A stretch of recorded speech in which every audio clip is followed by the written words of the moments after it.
Now, if you wouldn't mind holding off on calls for a while, because we're going live just to start the program, and we'll take more calls in about 10 or 15 minutes' time. But we've got some special guests in here, one of whom you know, and both of whom I know, so I better do an introduction or two.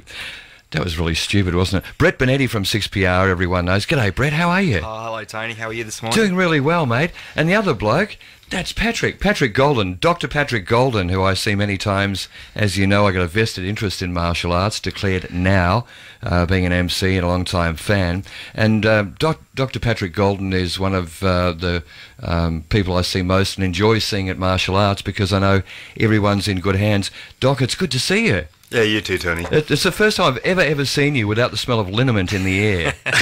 It's a common smell. Yeah, it is indeed, mate. But I'm really glad you could come in, because we wanted to talk about the sport I love and some obstacles that are pretty much being put in the way at the moment by the state government. People would have heard on 6PR, Brett, as you pointed out, some various people talking about banning the mixed martial art octagon. That's the cage that has proven to be useful and safe and is used happily and legally in other states. But we're going to talk in a moment, why would you want to ban something that helps in safety? And no one's been able to give us an answer on that. But just general background, a lot of people might not know, both Paddy and Brett, as you and I do, that maybe 20, 25 years ago, boxing and the small amount of Muay Thai and other martial arts in Perth was a rough and ready thing. There were some fly-by-night promoters, but we have developed a culture over the last 10 to 20 years that has been family-friendly, promoting an atmosphere and a discipline of respect and discipline. And a few of the comments you're going to hear from the major spokespeople on this will surprise you once you're given the history. But first up, Brett, can you give us a bit of background? I've heard some amazing things.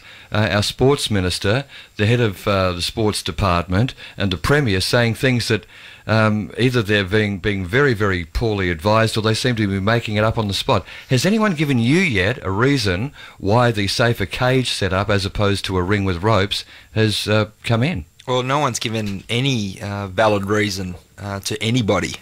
Colin Barnett first came out and just described that he didn't like the look of the cage, which to me isn't a valid reason. That's a personal opinion, and he's there to make decisions based on experts, not personal opinion.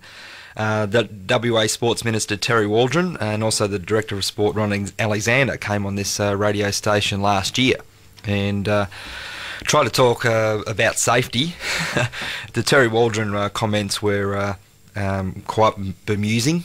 He come out, I think, about 3 times on this radio station, separate interviews, and said that one way we can make the sport safer is to put mats around the boxing ring. Which Has he ever seen a fight? He actually said that. I'll get the comment. I'll get the opinion of Dr. Paddy Golden on that in a minute. But Ron Alexander has also come out and 4 weeks after, by the way, and tried to link mixed martial arts to street violence, which is completely absurd, and that's ridiculous. No evidence at all. But I want to pass it on to Paddy. It's like, based on those comments, because you're there for the safety of the fighters, what do you think of those comments that Terry Waldron said in no less than 3 times last year? I just find them a bit bemusing, as you say, but really I don't see any reason to suggest they have any credibility at all. The cage, from my point of view, is from a medical aspect, is purely a safety thing. So I want, for me, people not to be ejected out of the cage. So it stops people going over the top, going through ropes, etc. And to be able to have easy access to the cage myself. So when there is a contest in a cage, I sit right beside the gate. There is someone manning the gate who's instructed that if I need to get in, I need to get in as soon as possible.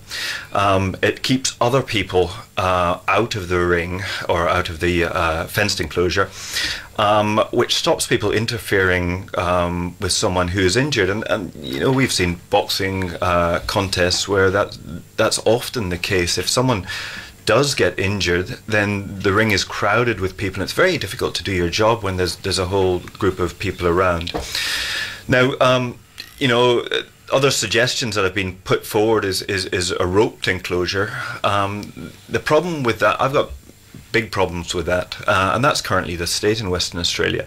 The big problems I've got with that is that people have been ejected through the ropes, over the ropes, and frequently while they're doing Brazilian Jiu-Jitsu style grappling on the floor, actually under the ropes as well. You know, there is a drop from the ring floor to the floor of the auditorium, and that is, I think it's about 4 feet, and that can injure people, you know, even going out from under the ropes, and that's a safety concern of mine. We saw it last year. Yeah, people going out through the ropes and really narrowly missing the bell to signal, you know, the end of the round, which is it stands on a fairly wobbly table, a wobbly table, and a structure which would certainly cause you a bit of damage if it hit you. What concerns me about, you know, the comments from the ministers is that they don't even know or read their own regulations. You know them back to front, but the rules and regulations that they abide by is that there has to be judges, doctors like yourself, officials, stairs, timekeepers, etc. around the ring. So where's this idea? Where are they supposed to put the mats? Well, I mean, it is a very highly regulated sport in terms of, and the commissioners are there to make sure that things go as per regulations, and they do a very good job. With mats around the ring, it would mean that I would have to walk over mats to get into the ring with medical gear.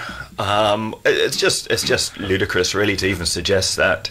I want easy access to the ring where I can get to a contestant who's been injured in a matter of seconds without any injury to myself, to tell you the truth. Absolutely. Now, these are some simple practical things that challenge the stand and the statements made by the people who actually control these rules, not the Sports Commission that recommends for the cage.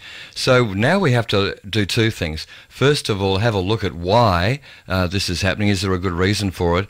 But I'm more concerned on the effect.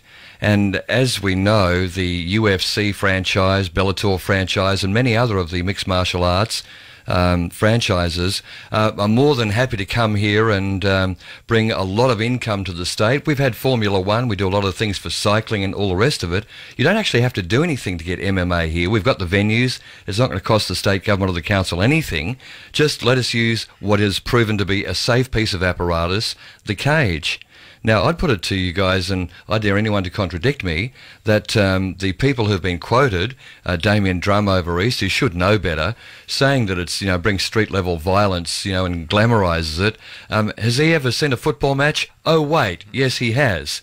That sort of ludicrous comment means someone is taking a stand for one reason or another. Either they've just set their jib against it or whatever. Similarly, the excuses given over here, as we've dissected, mean that for no real good reason at all, we're being denied international participation. And Brett, we've got some WA and Australian champions who want to ply their sport here, just like the footballers do, the swimmers do, the basketballers do, and they're being denied a chance for no good reason. That's what's also concerning, is the WA Sports Combat Commission strongly disagreed with the decision that the government made. So they went against the experts for one.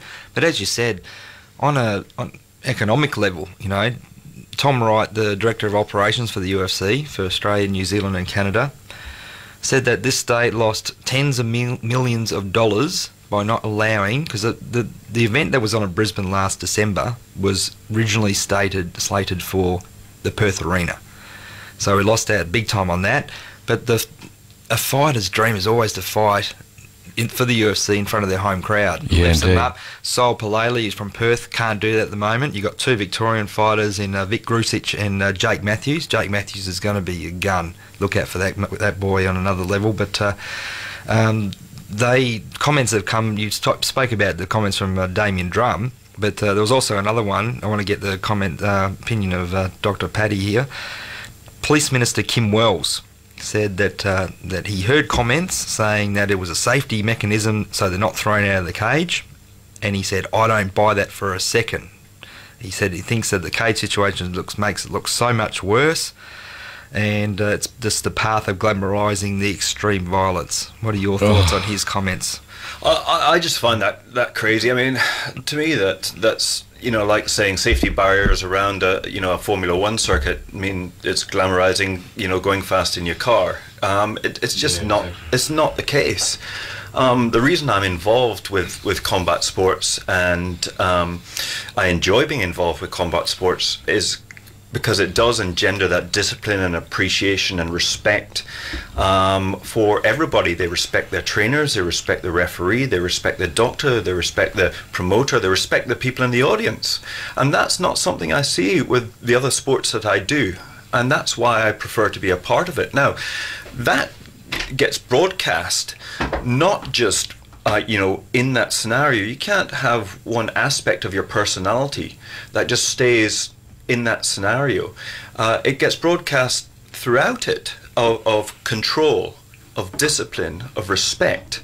And believe me, I know a lot of these guys, and I don't know anyone who would think about going outside the gym or outside the arena to cause any kind of violence outside that cage. I think that's just a ridiculous statement. And experience will tell you, and you speak to anyone who's been a policeman over years, one of the best ways to settle things down is to involve youth in sports and projects. I mean, we're using taxpayers' money to invent sporting programs that don't exist, to get kids off the street, to teach them discipline, self-respect, and all those sorts of things. And yet we're putting a big barrier in the way of development of the fastest growing sport on the planet. I think that we're very close. There's an election in November in Victoria, and I believe if Labor wins, that decision will be overturned. Go Labor. But I think that the Victorian State Police Chief Commissioner, Ken Lay, I think he's actually misunderstood about the issue, because he was asked about it, and he made comments like, we're seeing such progress in reducing violence in the community in Victoria. Be disappointed we went down the path of glamorising this extreme violence. I don't think he understands that MMA is actually legal in Victoria. It's just the safety events, the cage, that is actually banned over there, which again hopefully is overturned soon. So I think it's uneducated on the sport of MMA, where these certain people are coming out making comments, because the people that are knowledgeable about it, they can't believe it. They're silly, scratching their heads. I think one of the problems is people are making comment about it that really have no interest of it, have no knowledge of it, and that's a problem with anything. It's like they're going, ooh, yuck, I don't like that, and that's a good enough reason to stop you doing it. It's like, there's no problem with people who don't like the sport. There's other people who don't like certain sports. If you don't like it, don't watch it.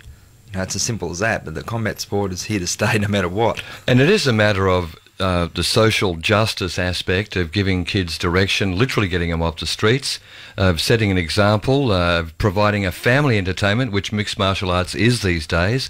People might find that hard to believe. Come on to the tournaments. Yeah, Tom Wright said it best for me. It's like the UFC has an extensive set of rules and regulations, including a list of 32 fouls.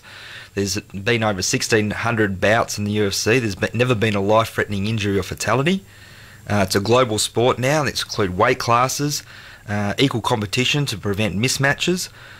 So there's trained referees and judges, consistent rules. It's not a fly-by-night sort of... I think some of the politicians who don't know it are thinking of bad movies made 10 or 15 years ago. Guys, we're going to wrap it up, but thanks for coming in at this late hour.